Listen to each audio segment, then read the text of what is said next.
Salut tout le monde. Dans cette vidéo, je présenterai le concept,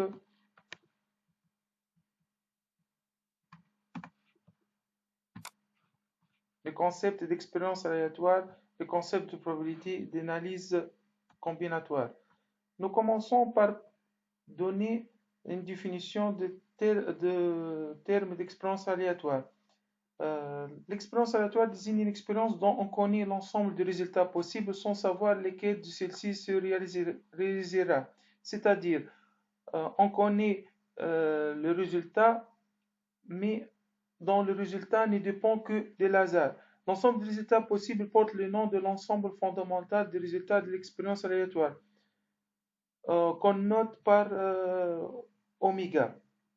Par exemple, lorsqu'on jette un dé à 6 faces de 1 à 6, l'ensemble fondamental associé à cette expérience est 1, 2, 3, 4, 5, 6. Un deuxième exemple, lorsqu'on lance 2 dés, le cardinal d'oméga, le nombre de résultats possibles, c'est 36 possibilités. On a 36 couples. Un événement est tout sous-ensemble de oméga.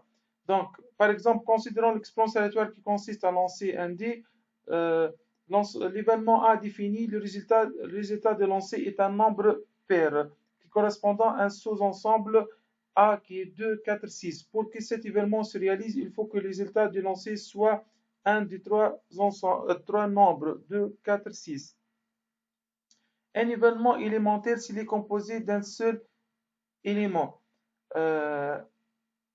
Par exemple, avoir le chiffre 1. Un événement qui comporte plus qu'un seul élément est appelé événement composé. Par exemple, lors du lancement d'un dé, avoir un nombre impair, 1, 3, 4. Un événement est dit certain s'il réalise toujours, c'est-à-dire qui est oméga.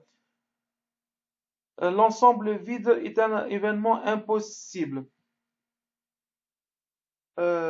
Soit A et B D sous ensemble d'oméga. La réunion A union B, c'est la conjonction de A et B qui se réalise si seulement si A ou B. L'intersection de A et B est constitué des éléments qui appartiennent à la fois à A et B.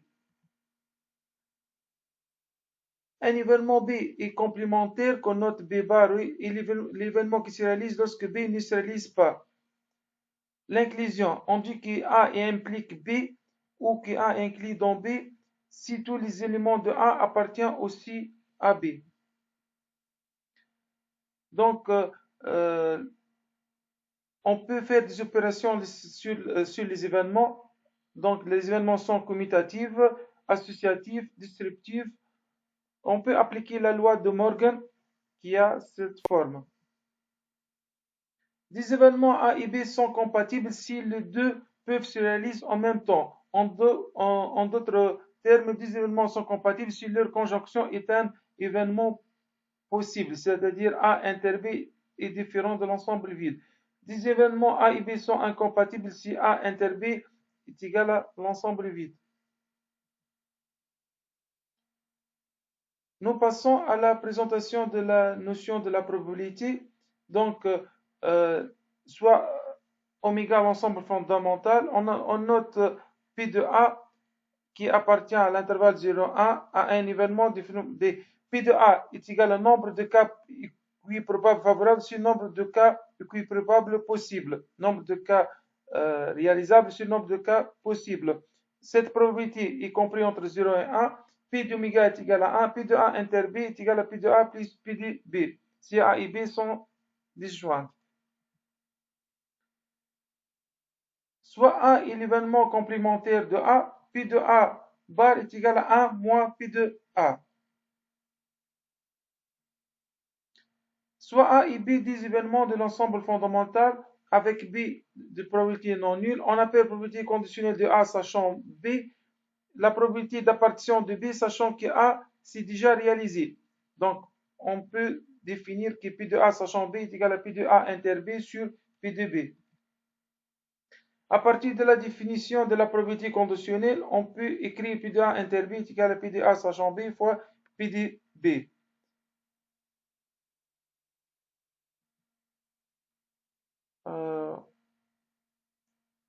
un exercice illustratif. Pour étudier l'effet de tabac sur l'occurrence des maladies, un cardiologue a présenté les données suivantes sur 250 patients. 120 sont des fumeurs, 85 patients qui sont victimes d'une maladie cardiaque, dont 50 sont des fumeurs. Considérez un tirage dans la population de ces patients. Quelle est la probabilité que la personne choisie soit malade? Quelle est la probabilité que ce soit un malade fumeur? Quelle est la probabilité que ce soit malade ou fumeur? Quelle est la probabilité de choisir une personne qui n'est ni malade ni fumeur? Donc, on fait un tableau de contingence. Donc, on a 150 dont 120 fumeurs et 130 non-fumeurs. Puis de être malade, c'est cardinal de M sur cardinal d'oméga. Donc, c'est 85 sur 250. Puis de probabilité d'être malade et fumeur, c'est cardinal de M inter F. C'est 50 sur 250. Probabilité de M union F, P de M plus P de F moins P de M inter F. Probabilité de M bar inter F bar, on applique la loi de Morley, est égal à 1 moins P de M union F. Théorème de probabilité totale, soit E1 jusqu'à une suite d'événements qui forment une partition d'oméga. Donc, on va décomposer oméga sous-ensemble. Dans la probabilité de réalisation, c'est P de E. Soit un événement quelconque pour lequel il est possible de calculer directement la probabilité conditionnelle. Donc, P de A est égal à P de A inter E1 plus P de A inter E2, etc. jusqu'à P de A inter UK. Des événements A et B sont indépendants en probabilité si la réalisation de l'un ne modifie en rien la probabilité de réalisation de l'autre. Par définition, P de A inter B est égal à P de A fois P de B. Théorème de Bayes. On considère un système complet si on note P de E1 et P de A sachant E sont connus, alors P de A P de EI sachant A est égal à cette formule. Donc, voici un exercice d'application. La première urne contient une boule rouge et 4 boules noires. La deuxième urne contient 3 boules rouges et 2 boules noires. On choisit une urne au hasard et on tire une boule au hasard. On constate qu'elle est noire. Quelle est la probabilité d'avoir l'urne U1? Donc, c'est-à-dire, on va calculer P du U1 sachant N. Donc, on note U1, on choisit l'urne U1. U2, on choisit l'urne U2. Donc, P du U1 est égal à 1,5, P du U2 est égal à 1,5. N, on tire une boule noire. N sachant U1, on tire une boule noire de l'urne U1. P de N sachant U1 est égal à 4 sur 5. P du U1 sachant N, on applique le théorème de Bayes. On trouve est égal à 2 sur 3. Si une boule noire a été tirée sans que l'on sache de quelle urne elle provient, il y a 2 chances sur 3 qu'il provient de l'urne U1.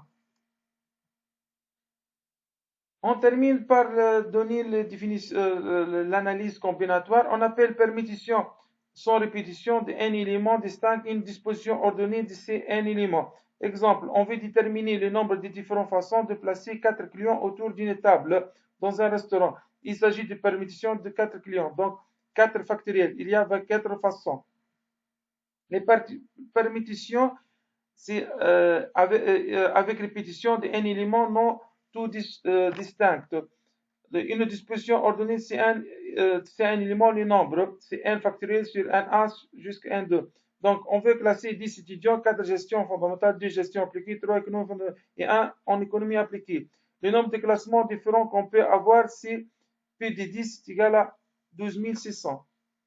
Arrangement. On appelle arrangement sans répétition des cas éléments parmi n éléments de une disposition ordonnée de ces éléments. C'est A, on note ANK. Le nombre de mots de 4 lettres avec les lettres de mots maison est égal à A64, est égal à 360. La combinaison est sans répétition des cas éléments parmi n éléments. Une disposition non ordonnée de ces cas éléments. Donc, on va construire un ensemble. Donc, on calcule CNK. Une combinaison est un arrangement dans lequel l'ordre de permutation des éléments n'intervient pas. Par exemple, on tire 4 boules sans remise d'une urne contient 7 boules. Le nombre de possibilités est 7 quarts, est égal à 3,35. Merci pour votre attention et bon